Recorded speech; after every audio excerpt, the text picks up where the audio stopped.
Hey guys, welcome back. Stop Talk and Roll episode 192, your number one show for Jiu-Jitsu analysis on YouTube. Today we have Dillon in the black rash guard and Ignacio / Nacho in the red rash guard and for a little nogi action. So Dillon comes in with a little arm drag, just kind of testing the waters. Ignacio trying out the body lock. Nice try with that. You gotta keep the feet close to the butt the whole time, Nacho. So you're letting him take his arms out, or his legs out, I should say, and creating elevation there, which is good for Dillon. So when you come in, like this is where you want him to stay. So the whole time I'm thinking about connecting my knees and my elbows and pinning them tight. It's just a big squeeze, okay? Can be hard to do. Another thing you could do is bring your hands behind their back and cinch it in as well. That should make it a little difficult. My dog just lifted the green screen. Should make it a little difficult to for him to scoot his back away. Okay, if you have the hands behind his back to kind of keep him in place.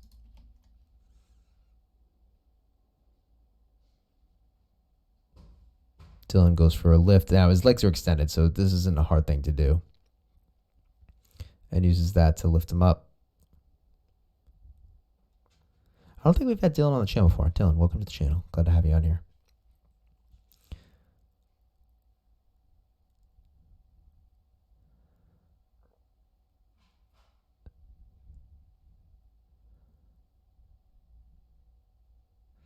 So Dillon's obviously rolling very chill, which is cool.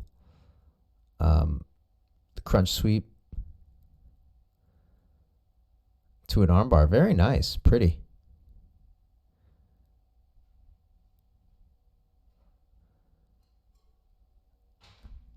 Let's see. How'd you do that? So we have what looks like the start of a sumigashi. The only problem is your foot isn't in the way. But it looks like you're not too worried about it. So you throw the leg over. Right here, if I feel somebody turning for an armbar like this, Nacho, I would look to stack. So just send his feet like directly to the floor, and then rear naked choke the arm that's getting attacked. So in this case, it's your left arm, which is mirrored, of course, but or it's not mirrored, but whatever. It's flipped. But yeah, here is what you want to be defending here, and then you can look to pull your arm out.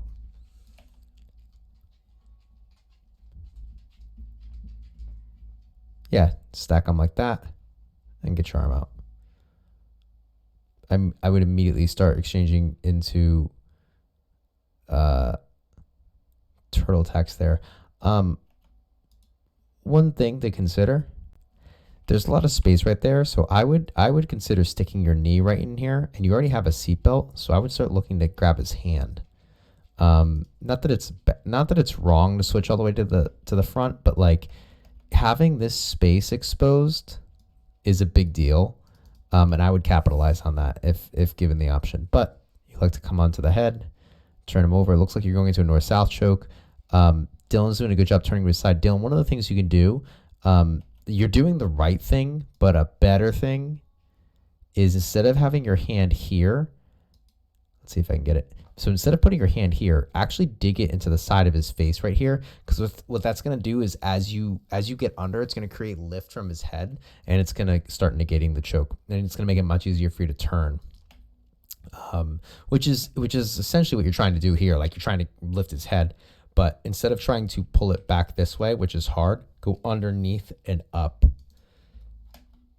And as you turn, the arm will create space that way.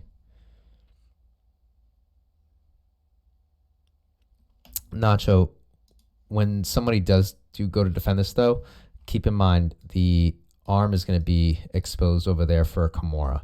So one of the things you could do on a failed north-south is go for a Kimura.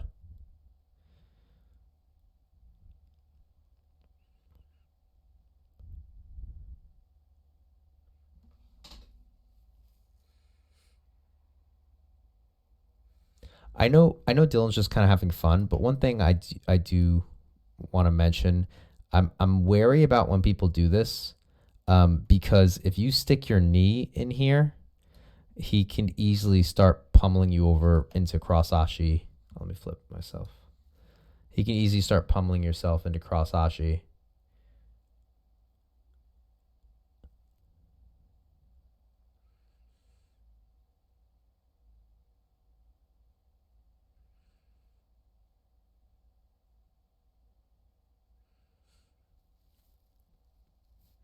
We're going to do half guard next in no-gi, but I'm thinking we got to work on our passing too. There you go. Nice. Ooh, tricky. Tricky, tricky. What's this one called? The dummy choke, I think. It's a variation of a buggy.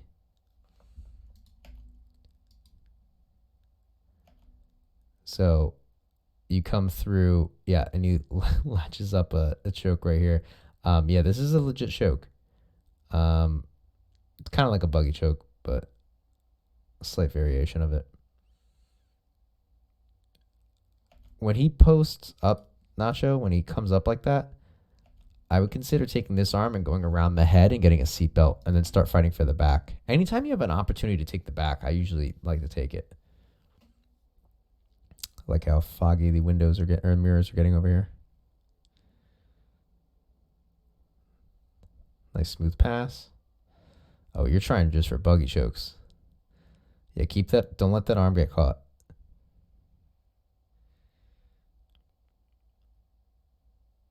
Nice north-south pressure.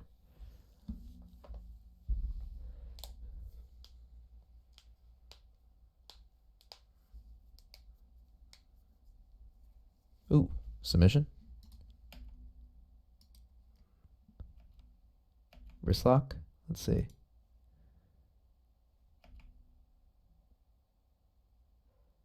Grabs the hand, pulls it. It looked like a wrist lock. A little hard to see. Maybe it's an arm bar. Let's see one more time. You gotta be careful when you stick that arm in there. So sticks the arm in, straight arm. Looks like an arm bar. Yeah. There's either a wrist lock or an arm bar. Yeah, be careful when you just stick your arm in somebody's turtle, okay? Ooh, that escalated quickly. So turn to the side. Back, back, back. Look, when he comes up, when you're playing against somebody in turtle, right? He comes up and I'll let it play. I mean, imagine we're back a little bit, but look at this big space right here for your leg, for your hook to go into. You should definitely take advantage of that when that happens. It's like an automatic response. I think in the episode that came out yesterday, I showed an example of that. Like, yeah. Oh, nice. Very nice. I was just going to say that you got the Peruvian next time. Nice job taking him over. I would let go of this right now, though, because you are in side control and he's across his body. So he can start looking to a Von Flue choke where he traps this arm in place so you actually can't get it out. And then he just does cross face pressure pretty heavy into you. And it does not feel good, which is what I would recommend you to do, Dillon, to work your way out of that.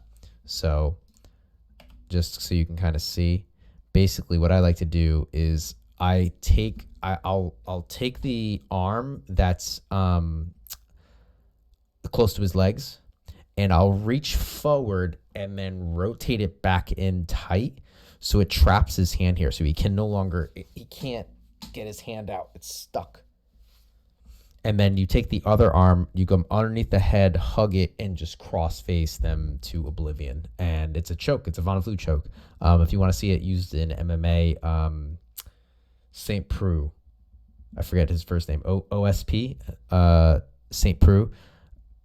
He's used it, I think, like 4 times in MMA, in the light heavyweight division in the UFC. So, like, pretty legit competition. And I think he's put some people out. He's definitely won the matches for sure. So if you want to see it used at a very high level, he's a good example of it. Dillon, yep, I like that. I like that you didn't fall with the top hook in. Ooh, driving over the hand. That's interesting. Let's see if he catches it. So he drove over the hand to take the back. Okay, cool.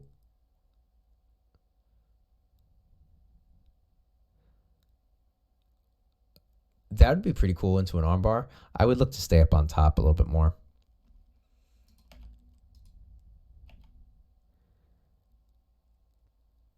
So you could even look to belly down. sprawl with his arm, I mean, be careful you do this, but if his arm's caught in the back of your calf, which I believe it is right now, and you sprawl out, it's an arm bar, a very legit one at that. And you have a lot of pressure because you could just hip into the floor. I would look to stay a little bit more squared up with him, Dillon, too. Instead of sitting over right here, I know you're probably just like having fun with this, but instead of throwing this leg over, I would look to pivot on this knee and throw this foot in here for a hook. So you have your bottom side hook. Might not be, it's different. It feels like it's a little different because the arm's in place, but is something to consider. Put your hook in, Nacho. This hook goes in right there.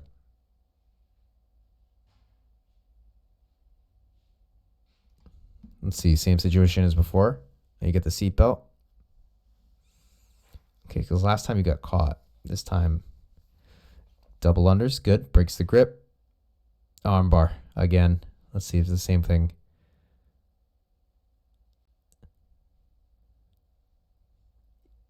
Good job turning into him and creating a bend in your arm. And Dillon, thanks for not ripping the arm off. All right, good job. Thank you, guys. I hope that was enjoyable. I hope that was educational. I hope that it has convinced you to quite possibly drop a like, subscribe to the channel, ring that notification bell. I get episodes out like this every single morning, 8 a.m. Eastern Standard Time, Monday through Saturday. And if you want to be on the show, check out the description below. I'd love to get you on here. And without further ado, have a great day.